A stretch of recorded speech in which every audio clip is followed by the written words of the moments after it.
All right, ready to dive into some seriously fascinating history. We're traveling back in time to Europe between the 14th and 17th centuries. Ah, the Renaissance. The Renaissance, think bustling Italian towns, revolutionary art, and ideas that, well, they really shook things up. Yeah, it wasn't just about rediscovering ancient Greece and Rome. It was more like forging a new path, blending old and new, European and Asian. A real melting pot of ideas. Exactly, and it changed how people saw themselves and the world. So what kick-started this cultural transformation? Well, one major shift was the rise of urban culture. Towns grew rapidly. Right, and people in those towns, they saw themselves as different, right? Oh, yeah, more civilized compared to those living in rural areas. Makes sense. Towns were hubs for commerce, trade, bringing people together. Exactly, fostering a sense of innovation. And then you have the invention of the printing press. That was a game changer. Oh, absolutely. Imagine it like the social media of its time. Knowledge and ideas were spreading rapidly. So everyone had access to information that was previously restricted. It was a pivotal moment. This flourishing of knowledge and art caught the eye of a historian named Jacob Burckhardt. The one who coined the term Renaissance. That's him. He highlighted this vibrant, humanist culture developing in Italian towns. Okay, so what does humanism mean in this context? It was a shift away from solely religious teachings. It was about embracing human potential and knowledge from various sources. So more well-rounded, looking beyond just the religious texts? Yes, thinkers like Francesco Petrarch championed this. He believed in studying the classics, the ancient Greeks and Romans. So instead of accepting religious doctrines, people were encouraged to explore and form their own interpretations. Exactly. And this emphasis on critical thinking was everywhere. Art, literature, science, politics. Speaking of Italian cities, what about those artistic powerhouses, Florence and Venice? They were brimming with creativity. Florence in particular was incredible. You had figures like Dante Alighieri, whose Divine Comedy explored, well, the human condition. I've heard of it, but never read it. Was it controversial at the time? While deeply religious, his work reflected that humanist spirit. He wrote in the vernacular the language of the people, not just Latin. Making it accessible to more people. That's interesting. What about other artistic giants? Oh, so many. In visual art, there was Giotto. He broke away from the stiff style of medieval art and brought in more realism, more emotion. Making art more relatable. Yes. And then you have Leonardo da Vinci, the ultimate Renaissance man. Da Vinci, a true genius. Painter, sculptor, architect, engineer, scientist, inventor. The list goes on. His notebooks, filled with anatomical drawings and inventions, incredible. His curiosity, his desire to understand the human body, the natural world, that was the Renaissance spirit. He wasn't just copying, he was pushing boundaries. Absolutely. His use of perspective, his understanding of anatomy, it led to such realism, like the Mona Lisa. That realism in Renaissance art is fascinating. Was that influenced by science? You're thinking along the right lines. The Renaissance saw a renewed interest in science. And surprisingly, Arab scholars played a key role in transmitting that knowledge to Europe. Wait, really? I thought it was all about rediscovering Greek and Roman knowledge. That's a common misconception. During the Middle Ages, while Europe lagged behind, scholars in the Islamic world were making strides in math, astronomy, medicine. They preserved and translated Greek texts that were later reintroduced to Europe. So the Renaissance was more of a global exchange of ideas. Who were some of these Arab scholars? Well, you had Ibn Sina, known as Avicenna, and Al-Razi, known as Rhazes. Their works were highly regarded in European circles. Amazing how interconnected the world was even back then. It seems they laid the groundwork for the scientific revolution. Precisely. Their work reignited a passion for science, for understanding the natural world through observation and experimentation. And you can see that reflected in the art. Artists were studying anatomy, perspective, striving for realism. Art and science feeding off each other. Exactly. And speaking of pushing boundaries, Donatello, the master sculptor, can't be forgotten. Donatello, his sculptures are incredible. Especially as David, the first freestanding nude statue since antiquity.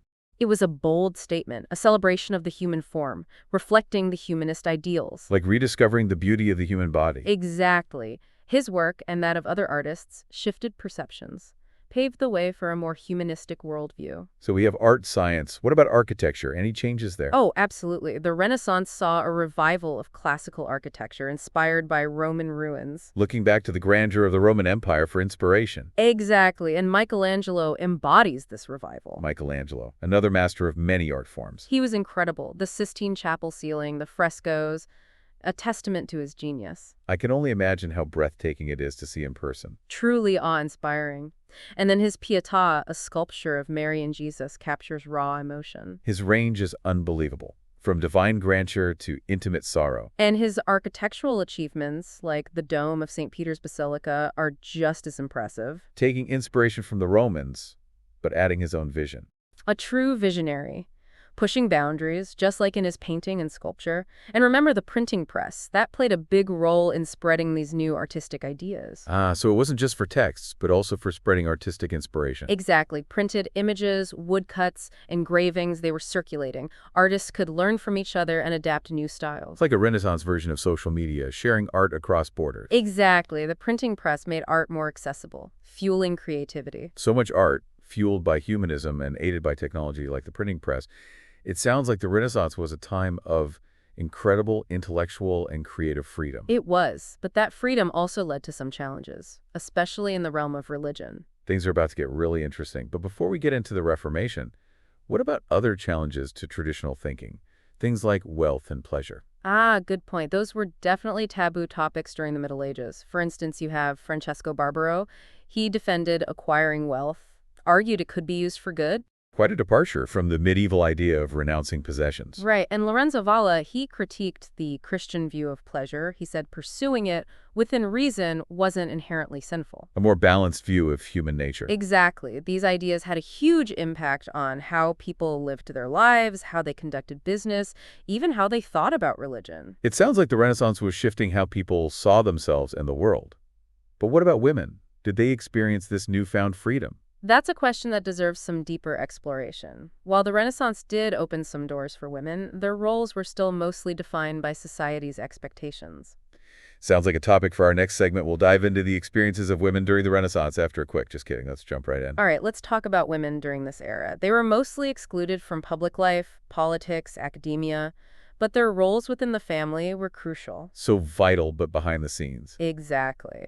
Managing a household during the Renaissance was no easy task. Childcare, education, overseeing servants, finances, it was a lot. The CEOs of the domestic sphere. You could say that. And dowries, they played a huge role in marriages. Dowries, right. But remind me, what was their purpose? They had several. Helping the new couple financially, strengthening family ties, enhancing a husband's social standing. So more than just a romantic gesture. Definitely. They had economic and social implications. The size of the dowry could really impact a woman's marriage prospects. So a woman's economic agency was tied to her family, not her own pursuits. Were there any ways for women to express their talents? It was challenging. Formal education was mostly for men, and public recognition was limited, but some women broke those barriers. That's inspiring, like Cassandra Fedeli, who became a renowned scholar. Any other examples? Absolutely. Isabella d'Este, the Marchesa of Mantua, she was known for her intelligence, her political skills, her support of the arts. When her husband was away, she practically ruled Mantua. Amazing. Defying expectations. Did they face pushback for their ambition? Of course, traditional views were strong. Balthasar Castiglione, he wrote The Courtier. In it, he outlined ideal qualities for men and women. He praised intelligence in women, but there was a but. he also emphasized grace, manners, a feminine sweetness. A bit of a double standard. Exactly. Intelligent, capable, but not too assertive. So even with all the changes, traditional gender roles persisted. Yes, it shows that change is often gradual. Some norms were challenged, but others remained. A push and pull between progressive ideas and deeply rooted traditions. I wonder how those tensions played out in religion. Well, that brings us to the Reformation. As humanism spread and people questioned authority, the church was bound to be challenged. It was like a seismic shift, this Protestant Reformation, all starting with Martin Luther, a German monk who, well, he challenged the Catholic Church. Martin Luther, right. I'm a little fuzzy on the details. What were his issues with the church? He believed salvation came through faith alone. He rejected all the rituals and practices, felt they were unnecessary. So less about outward displays and more about an inner connection with God. Exactly. And one of the biggest issues was the selling of indulgences. Indulgences, right. Remind me what those were. They were basically pardons for sins that the church sold. People thought buying them would reduce their time in purgatory. Sounds like a profitable business. It was, and it outraged Luther. He felt the church was more focused on wealth than spiritual matters. You can't buy your way into heaven, something like that. Exactly. He believed true repentance and faith were the only way. One man's convictions sparking a huge movement. Was he alone in his criticisms? Not at all. Many people felt disillusioned with the church. Figures like Ulrich Zwingli and John Calvin, they helped spread the Reformation across Europe. So not just a German thing. Nope, a Europe-wide upheaval. And, the printing press had a huge role in amplifying these voices. Ah, spreading the word, literally. Think about it. The Bible was translated into local languages, made available to everyone. People could read and interpret the scriptures themselves. Empowering people to engage with religion on their own terms. Exactly. A real shift in power. So not just religious reform, but also about access to knowledge, individual interpretation. What was the church's reaction? They weren't thrilled, but they didn't just sit back. They launched their own counter-reformation. Kind of an adaptation, addressing the criticisms. Yes. They reaffirmed their doctrines, tried to reduce corruption, emphasize service to the poor. New orders were founded, like the Jesuits, known for their missionary work. Trying to win back the people. Exactly. Showing that Trump was still relevant. Must have been a turbulent time. Did this conflict lead to violence? Unfortunately, yes. Europe was torn apart by religious wars. The 30 Years' War, for example, was partly fueled by these tensions. Religion leading to conflict. Hard to believe. Well, religion and power have always been intertwined. When power is threatened, violence often follows. A reminder of how easily ideology can be twisted. But amidst all this turmoil, were there any positive outcomes from the Reformation? Like the rise of science?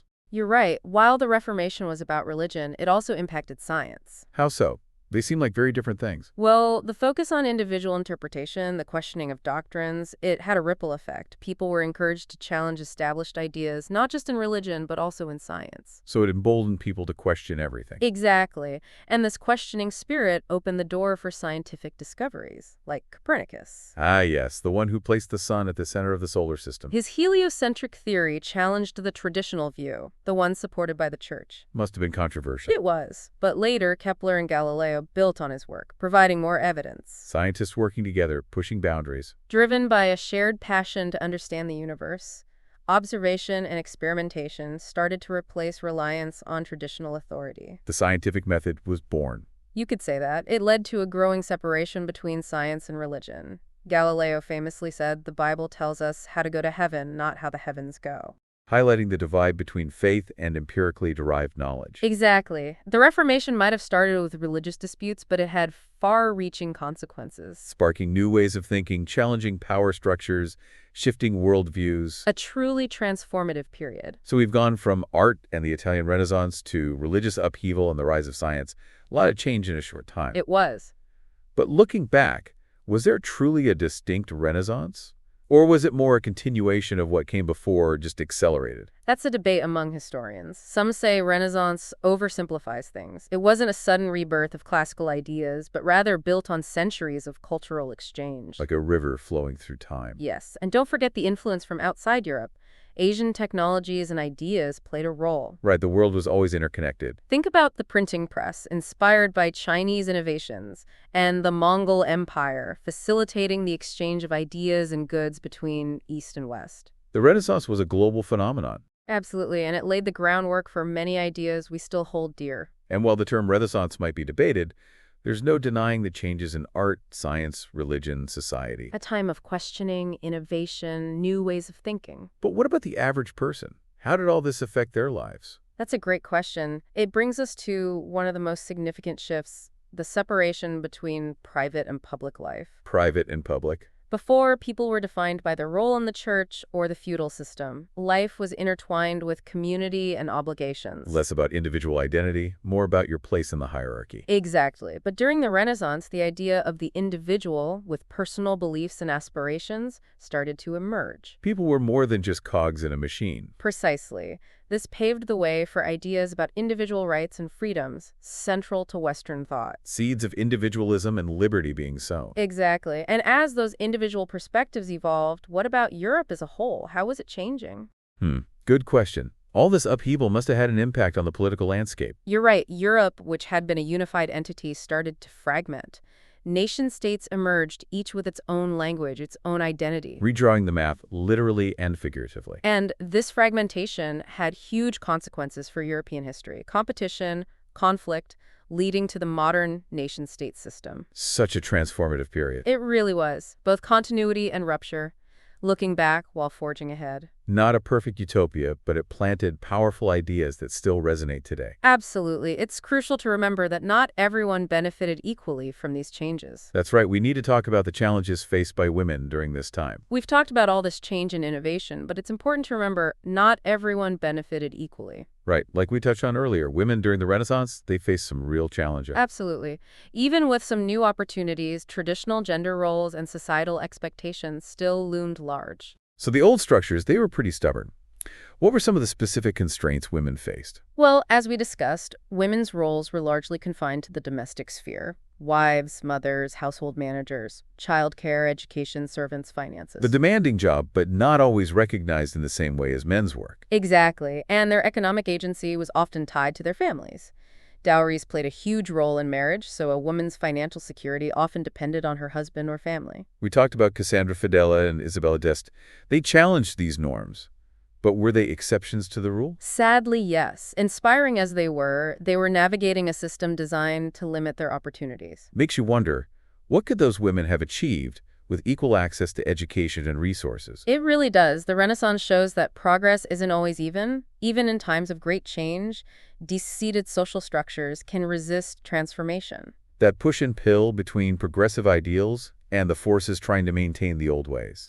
Exactly, and we see that tension in the writings of Baltasar Castiglione. He praised women's intelligence, but There's a but coming. he also emphasized grace, manners, feminine sweetness, as if those were essential. A double standard. Be intelligent, but not too much. Right. It reflects the anxiety that arises when gender roles are challenged. So the Renaissance, maybe not as idyllic as we sometimes imagine. It's important to acknowledge the complexities, the limitations, especially for women.